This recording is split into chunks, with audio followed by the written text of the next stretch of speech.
Hi dear friends, എല്ലാവർക്കും പുതിയ വീഡിയോയിലേക്ക് ഒരിക്കൽ കൂടി സ്വാഗതം. ഇന്ന് ഞാനിവിടെ തയ്യാറാക്കി കാണിക്കുന്നത് ഒരു hotel style Saravana style white veg കുറുമയാണ്. അതെങ്ങനെയാണ് തയ്യാറാക്കുന്നത് നോക്കാം. ആദ്യം തന്നെ അതിന് വേണ്ടുന്ന അരപ്പ് തയ്യാറാക്കാം. അതിനുവേണ്ടി ഞാനിവിടെ ഒരു അരമുറി നാളികേരം ചിരകിയെടുത്തിട്ടുണ്ട്. അതിൻ്റെ കൂടെ എരിവിന് വേണ്ടി 2 പച്ചമുളക് കൂടി ആഡ് ചെയ്യുന്നുണ്ട്. നിങ്ങൾക്ക് 2 3 പച്ചമുളക് എരിവിനനുസരിച്ച് കൂട്ടുകയോ കുറക്കുകയോ ചെയ്യാം. 3 ഏലക്കായ് ചേർത്ത് കൊടുക്കുന്നു. 2 കഷ്ണം പട്ട, അതുപോലെ തന്നെ 1 ടീസ്പൂൺ ഫെനൽ സീഡ്സ് പെരുംജീരകം ചേർത്ത് കൊടുക്കുന്നുണ്ട്. ഇതെല്ലാം ഇതിനൊരു പ്രത്യേക ടേസ്റ്റ് നൽകുന്നതായിരിക്കും.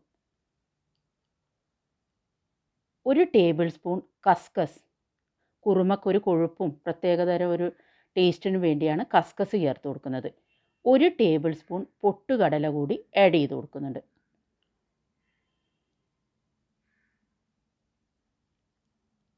ഞാൻ ഒരു അരമണിക്കൂർ മുമ്പ് തന്നെ കുതിർത്ത് വെച്ച ഒരു 12ഓളം കാഷ്യൂ നട്ട് ചേർത്ത് കൊടുക്കുന്നുണ്ട്. അണ്ടിപ്പരിപ്പ് ചേർത്ത് കൊടുക്കുന്നുണ്ട്. ഇത് അരക്കാൻ ആവശ്യമായ 1 കപ്പ് വെള്ളം കൂടി നമുക്ക് ചേർത്ത് കൊടുക്കാം. ഇപ്പോൾ നമ്മുടെ അരപ്പ് ഇവിടെ തയ്യാറായി കഴിഞ്ഞു. വളരെ സ്മൂത്തായിട്ടാണ് ഇത് അരച്ചെടുത്തിരിക്കുന്നത്. അത് നമുക്കൊരു സൈഡിലേക്ക് മാറ്റി വെക്കാം. ഇനി കുറുമ തയ്യാറാക്കുന്നതിനുള്ള പച്ചക്കറികൾ എന്തൊക്കെയാണെന്ന് നോക്കാം. ഇവിടെ ഞാൻ ഒരു ക്യാരറ്റ് എടുത്തിട്ടുണ്ട്, ഒരു ഉള്ളി, അതുപോലെ തന്നെ ഉരുളക്കിഴങ്ങ്, കുറച്ച് ഗ്രീൻ പീസ്, ഒരു തക്കാളി എന്നിവ അരിഞ്ഞെടുത്തിട്ടുണ്ട്. ഇനി നമുക്ക് ഒരു പാൻ അടുപ്പത്ത് വെച്ച് അതിലേക്ക് 1 ടേബിൾ സ്പൂൺ വെളിച്ചെണ്ണ ഒഴിച്ചു കൊടുക്കാം. ഞാൻ എല്ലാ കുക്കിങ്ങിലും വെളിച്ചെണ്ണയാണ് മിക്കവാറും യൂസ് ചെയ്യാറ്. നിങ്ങൾക്ക് ഏത് ഓയിൽ വേണമെങ്കിലും യൂസ് ചെയ്യാം. ഇതിലേക്ക് 1 ടീസ്പൂൺ ജീരകം ഇട്ട് കൊടുക്കാം. ജീരകം പൊട്ട് തീരുമ്പോൾ നമുക്കൊരു വഴനയില ബേ ലീഫ് കൂടി ഇതിലേക്ക് ആഡ് ചെയ്ത് കൊടുക്കാം.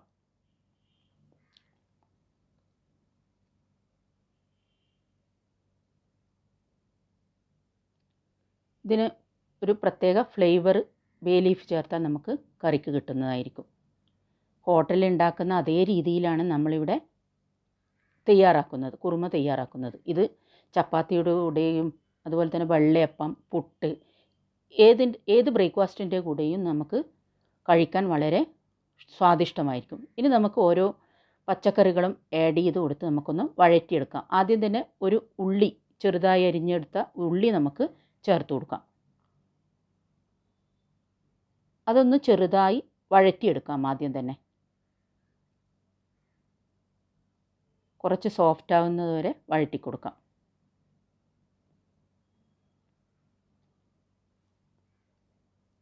ഇതിലേക്ക് ഒരു കഷ്ണം ഇഞ്ചി ചതച്ചെടുത്തത്, ഇഞ്ചിയുടെ പേസ്റ്റ് നമുക്ക് ആഡ് ചെയ്ത് കൊടുക്കാം. രണ്ടും നന്നായി വഴന്നു വരുമ്പോൾ മാത്രമാണ് നമ്മൾ ബാക്കിയുള്ള പച്ചക്കറികളൊക്കെ ചേർത്ത് കൊടുക്കുന്നത്. ബാക്കിയുള്ള പച്ചക്കറികൾ ഓരോന്നായിട്ട് നമുക്ക് ഒന്നിച്ച് ചേർത്ത് കൊടുക്കാം. ഉരുളക്കിഴങ്ങുണ്ട്, അതുപോലെ ഗ്രീൻ പീസും, 2 ടേബിൾ സ്പൂൺ ഗ്രീൻ പീസാണ് ഇവിടെ ആഡ് ചെയ്ത് കൊടുക്കുന്നത്. സാധാരണ ബീൻസും കട്ട് ചെയ്തെടുത്തിട്ടുണ്ട്. എല്ലാം കൂടി ഒന്നുകൂടി വഴറ്റിയെടുക്കാം.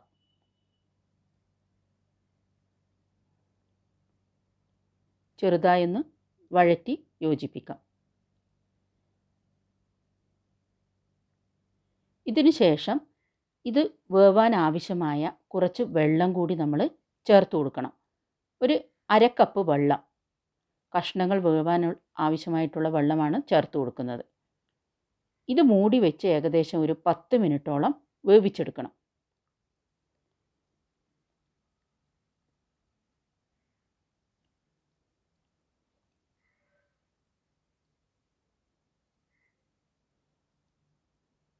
ഇപ്പോൾ ഏകദേശം ഒരു 5 മിനിറ്റായി കഴിഞ്ഞ് നമുക്ക് തുറന്നു നോക്കി ഒന്ന് ഇളക്കി യോജിപ്പിക്കാം. ഈ സമയത്ത് നമുക്ക് കുറച്ച് ഉപ്പ് കൂടി ആഡ് ചെയ്ത് കൊടുക്കാം. പാകത്തിന് ഉപ്പ് ചേർത്ത് കൊടുക്കുന്നു. അതുപോലെ ഇവിടെ കറിക്ക് ചെറിയൊരു പുളിരസത്തിന് വേണ്ടി ഒരു തക്കാളി കൂടി ആഡ് ചെയ്ത് കൊടുക്കുന്നുണ്ട്. ഇതിന് പകരം നിങ്ങൾക്ക് ചെറുനാരങ്ങയുടെ നീരോ അതുപോലെ തന്നെ 2 സ്പൂൺ തൈരോ ഇതിന് പകരം ഒഴിച്ചു കൊടുക്കാം. ഏത് വേണമെങ്കിലും നിങ്ങൾക്ക് ചേർത്ത് കൊടുക്കാം. ഇപ്പോൾ നമ്മുടെ കഷ്ണങ്ങളൊക്കെ വെന്ത് വന്നിട്ടുണ്ട്. തുറന്ന് നോക്കി ഒന്ന് ഇളക്കി കൊടുത്തതിന് ശേഷം ഇതിലേക്ക് നേരത്തെ തയ്യാറാക്കി വെച്ചിരിക്കുന്ന അരപ്പ് കൂടി ആഡ് ചെയ്ത് കൊടുക്കാം.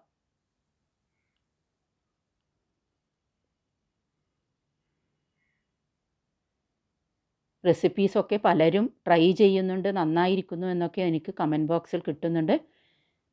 വീഡിയോ കാണുന്നവർക്കും ട്രൈ ചെയ്ത് കമൻറ്റ്സ് അയക്കുന്നവർക്കും എൻ്റെ ഒരുപാട് നന്ദി ഞാൻ ഇതിൻ്റെ കൂടെ അറിയിക്കുന്നു. എല്ലാം ഒന്ന് മിക്സ് ചെയ്തതിന് ശേഷം ഇതിൻ്റെ എത്രയാണോ ഗ്രേവി നിങ്ങൾക്ക് ആവശ്യം അതിനനുസരിച്ച് ഇതിൻ്റെ തിക്നെസ് കൂട്ടുകയോ കുറക്കുകയോ ചെയ്യാം. ആവശ്യമായ വെള്ളം ചേർത്ത് കൊടുത്ത് ഒന്നുകൂടി നമ്മൾ ലൂസാക്കിയെടുക്കും. ഇത് തിളക്കുമ്പോൾ ഒന്നുകൂടി കട്ടിയാവാൻ സാധ്യതയുണ്ട്. അതുകൊണ്ട് കുറച്ച് ലൂസാക്കിയെടുക്കുന്നത് നല്ലതായിരിക്കും. ആവശ്യത്തിന് ഉപ്പ് കൂടി ചേർത്ത് കൊടുക്കും.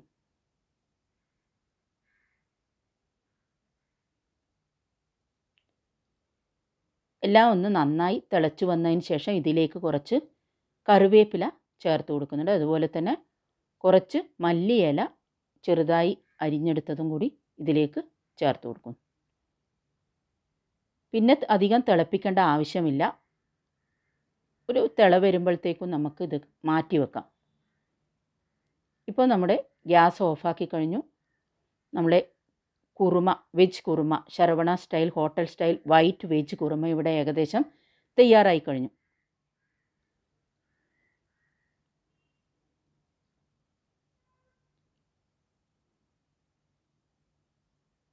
ഒന്ന് തിളച്ചാൽ മാത്രം മതി, അധികം വറ്റിക്കേണ്ട ആവശ്യമില്ല.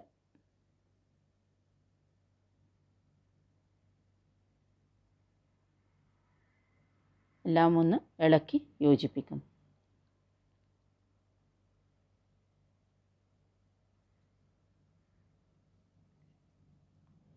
ഇനി നമുക്ക് ഇത് ഗ്യാസ് ഓഫ് ചെയ്ത് മാറ്റി വെക്കാം. ഇതിലേക്ക് കുറച്ച് പച്ച വെളിച്ചെണ്ണ കൂടി ആഡ് ചെയ്ത് കൊടുക്കുന്നുണ്ട്. ഇത് വളരെ പെട്ടെന്ന് വളരെ ഈസി ആയിട്ട് തയ്യാറാക്കാൻ പറ്റിയ ഒരു കുറുമയാണ്. കഴിക്കാൻ വളരെ സ്വാദിഷ്ടവുമാണ്. ഇനി നമുക്കൊരു സർവിങ് ബൗളിലേക്ക് ഇത് മാറ്റി വെക്കാം. പുട്ടിൻ്റെ കൂടെയും ചപ്പാത്തി എല്ലാത്തിൻ്റെ കൂടെയും കൂട്ടി കഴിക്കാൻ ഇത് വളരെ ഒരു കോമ്പിനേഷനാണ്.